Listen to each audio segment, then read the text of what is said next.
Hello, gonna do a review. This album, Let It Be Naked by the Beatles. So in my last video, I said I was going to review Stand on the Shoulder of Giants next by Oasis, which I've been saying I'm going to be doing now for a while, and I will do it. About a year ago, when I reviewed all the Beatles albums and I did Let It Be, I said I would review this album because I absolutely slated Let It Be because I hate it. Despise it. I haven't listened to normal Let It Be for probably 6 years now. I only ever listened to this version. As far as I'm concerned, this is Let It Be. It's not a remix album, it's just a Beatles album, the normal version of Let It Be. So, like I said, this is a remix album of the original Let It Be album that came out in 1970. That's the gatefold from the Rooftop concert. And the idea of this album is it's stripped back, and it's supposed to be what the Beatles originally intended for this album to be, which is a sort of back to basics, more like in the style of Please Please Me, the way they recorded that, with a very bare minimal thing of McCartney on bass, Ringo on drums, Harrison on lead guitar, and Lennon on rhythm guitar, although Billy Preston came in on keyboards. But I suppose I'll just start with the background and history thing now. So, in January 1969, 2 months after the release of the White Album, the Beatles regrouped in Twickenham Film Studios to begin recording a new album. So the concept, so contractually they had signed to do 5 films, and by this point they'd done 4. Hard Day's Night, Help, Magical Mystery Tour, and Yellow Submarine. So they were due to do 1 more, so they thought the idea for this is they would record themselves making an album. It'd be like a documentary of them creating an album, the creative process from the beginning to the end of an album. And the idea was the climax would be a concert somewhere, possibly the Pyramids or a ship. The cruise ship, I think, was the idea, but in the end it ended up on the roof, the concert. But anyway, I believe the original idea was the concert would then be the album, because they attempted each song a couple of times on the roof. So yeah, it was before they were told to get down. But yeah, it was originally going to be called Get Back. It's going to be a live album, so they spent 6 weeks, first half of it in Twickenham Film Studios before George walked out. And then he did come back there, and they went to Savile Row, to the Apple headquarters, where they recorded in Apple Studios in the basement. And that's where most of this stuff on this album comes from. So anyway, after the Rooftop concert, they kind of abandoned it, and instead they got to work more on Abbey Road. But whilst they were working on Abbey Road, Glyn Johns, who was engineer on this, Paul brought in Glyn Johns to be... Well, he didn't really tell him what to do. They brought in George Martin and Glyn Johns. So George Martin sort of took on the producer role, and Glyn Johns took on the engineer role. So Glyn started putting together a version of this album under its original name, Get Back, which got rejected. But then Abbey Road came out in September of '69. But John quit the band 6 days before it came out, on the 20th of September. So John kept quiet to not affect the sales of Abbey Road. And they decided to try and get 1 more album out of them, I think was the plan. So Glyn put together a 2nd edition of Get Back. I believe it's this one. I think it is. This is a CD, it's a bootleg this. Which is Glyn Johns' 2nd and final mix. I believe this one I've got is from Japan. It's quite nice. That's obviously recreation of the Please Please Me cover, back and front. And this is really nice actually, but unfortunately it got rejected because it wasn't considered commercial enough. And I can see why, listening to it, why it's not really very commercial, because you know, they're kind of messing around at times. I mean, it's nice as a hardcore Beatles fan. I actually listened to this version quite a lot, but I can see why they went against it. So, the Beatles manager at the time, the lovely Alan Klein, or Adolf Klein as I call him, decided to bring in Phil Spector, who John and George gave their blessings to, but Paul was unaware of this. So he started overdubbing the album. Now the concept of this album, I didn't say, was no overdubs. Everything had to be live. So Phil Spector started putting his wall of sound and all that onto it. And eventually Paul got a copy of this album and he was really, really mad. And so we all know about the breakup with McCartney, with the McCartney album and all that stuff. Anyway, Paul wanted it all changed and they refused, and Let It Be went out. Paul hated it. George Martin hated it. Glyn Johns hated it. John, George and Ringo defended it though.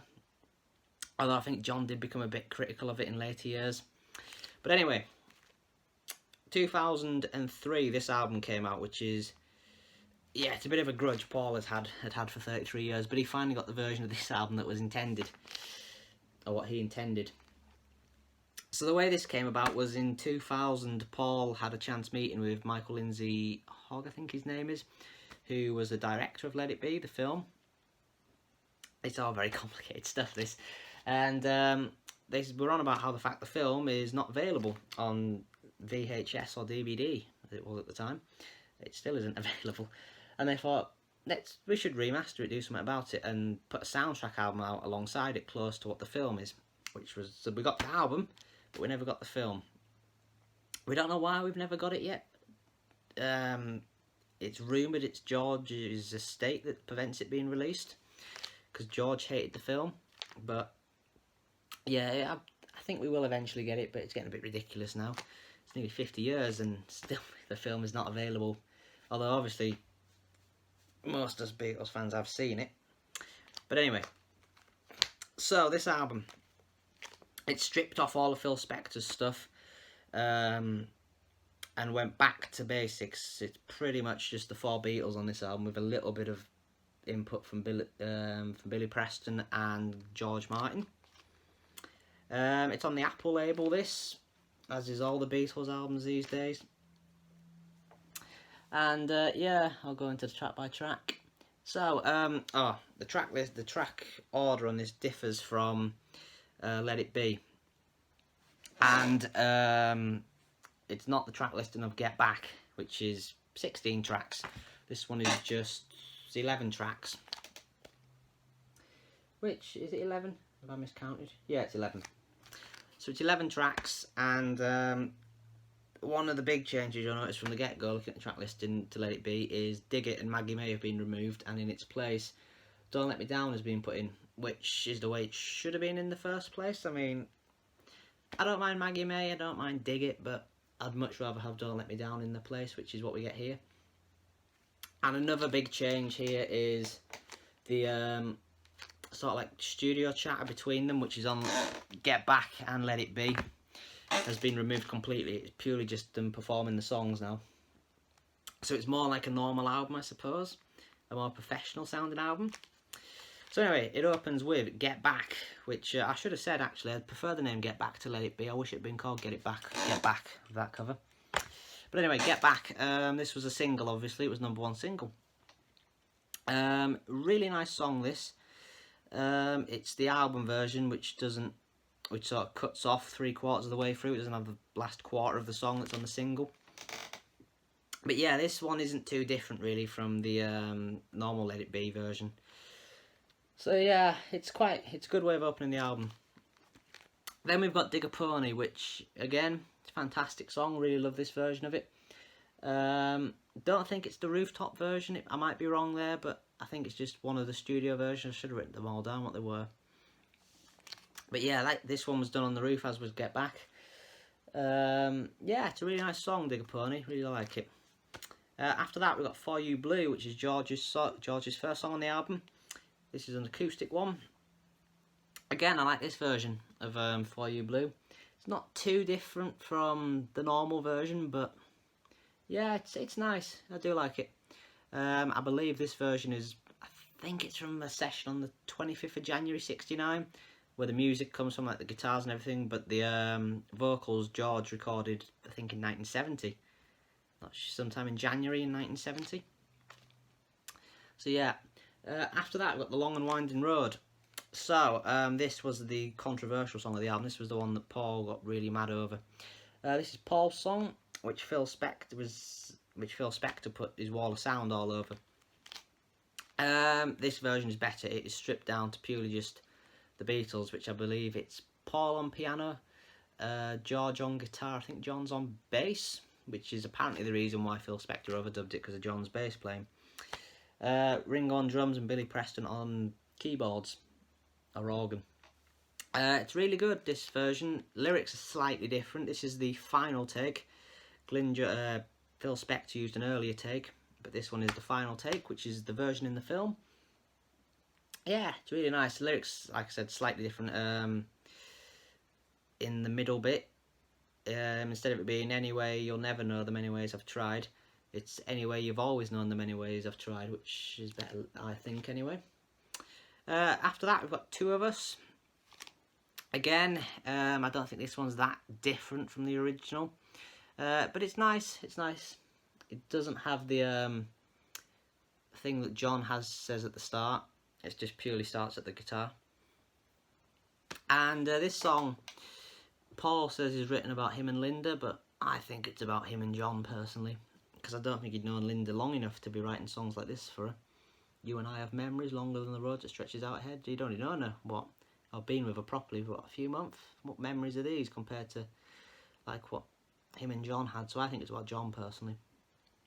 After that, we've got I've Got a Feeling. This version is, I believe, a mixture of the two versions from the Rooftop concert. It's nice, this version. Really like this version. Yeah, it's good. Really like this song. It's one of my favourite Beatles songs, this actually. It's pretty underrated. You don't hear it all that often. And it's nice because it's taken two incomplete songs, Paul's I've Got a Feeling and John's Everybody Had a Hard Year, and stuck them together, which gives us a proper Lennon McCartney song on this album. That the two of them, well, they didn't really co-write it, they just shoved it together. But yeah, it's nice, especially the last bit when they're both singing on together, where John's singing his bit, Everybody Had a Hard Year, etc., and Paul's singing I've Got a Feeling. Nice. After that, I've got the One After 909. So this song dates all the way back to Please Please Me. It was recorded in the Please Please Me session, which you can hear it on Anthology 1, I think it's on. But it never made Please Please Me. It never got released until this album. And again, it was done live on the roof. I think this is the rooftop version. It's very nice. It's faster than the original on Please Please Me. From Please Please Me session, I should say. It's better, I think. Yeah, I like it faster. It's a nice tune. After that, we've got Don't Let Me Down. So this obviously wasn't on the original, and it was originally just the B-side to Get Back. So this isn't just the B-side from Get Back, that version of it. This is a different version. This is the best version of this song. I think it's a mixture of the two versions they did on the roof. If you go on YouTube and type in this song, this is the version that is the music video. I really like this song. I do. It really is quite strong, the album here, from I've Got a Feeling onwards. It's really quite a strong build-up of tracks. But yeah, it's a really nice song. After that, we've got I'm In Mine, which is George's song, and this was the very last song the Beatles ever recorded this, although John isn't on it. It's just Paul, George and Ringo. I think they recorded this in January of 1970.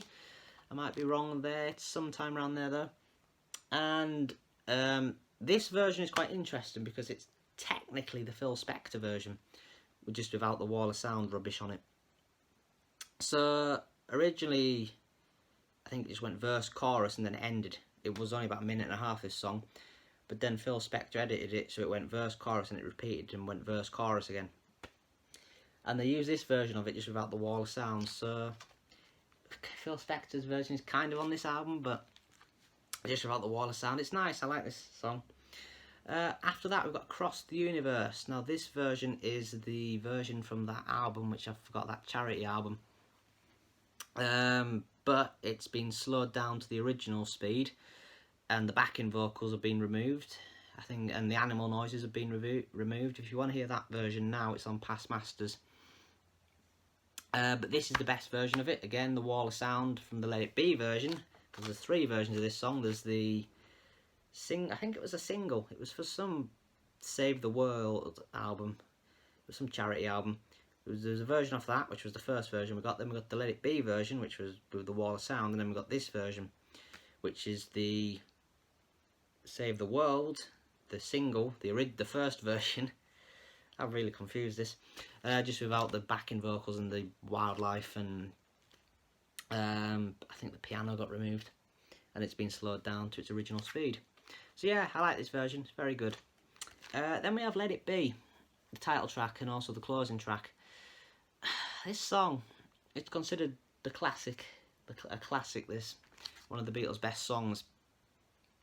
I mean, I like it, but I just, of all the songs on this album, it's probably, along with Two of Us, the one I listen to the least.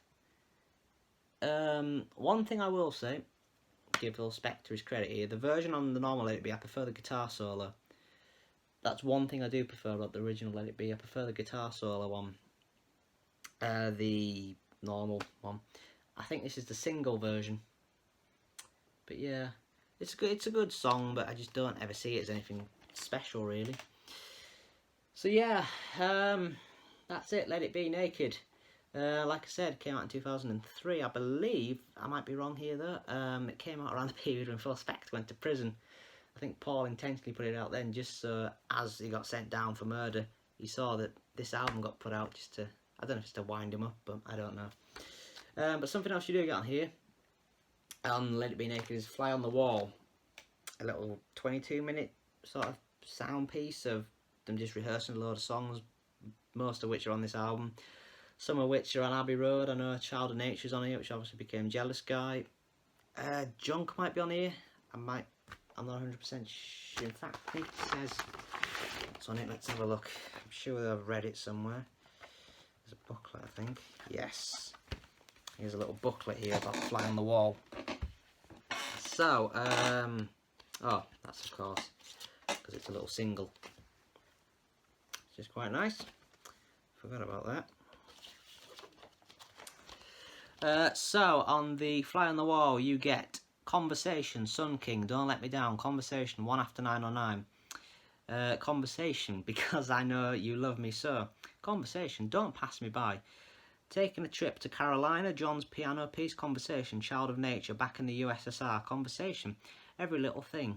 Don't Let Me Down. Conversation, All Things Must Pass. Conversation, She Came In Through the Bathroom Window. Conversation, Paul's piano piece. Conversation, Get Back. Two of Us, Maggie May, Fancy a Chance with You. Conversation, Can You Dig It? Conversation, Get Back. Conversation. A lot of conversations. So yeah, obviously there's a couple of tracks off the White Album that they covered. You've probably seen the videos as well. They covered Let It Be, not Let It Be, Love Me Do in these sessions. They covered You Really Got a Hold on Me. They sort of took the mick out of Help a bit. They took the mick out of Please Please Me a bit. I think Run For Your Life was tried in these sessions, quite a few. Let's have a look at this booklet. Oh, there's a little bit of information here with photographs. Nice little booklet. I've read this in the past. Nice picture of George and Paul. Most of these are available. One of Ringo.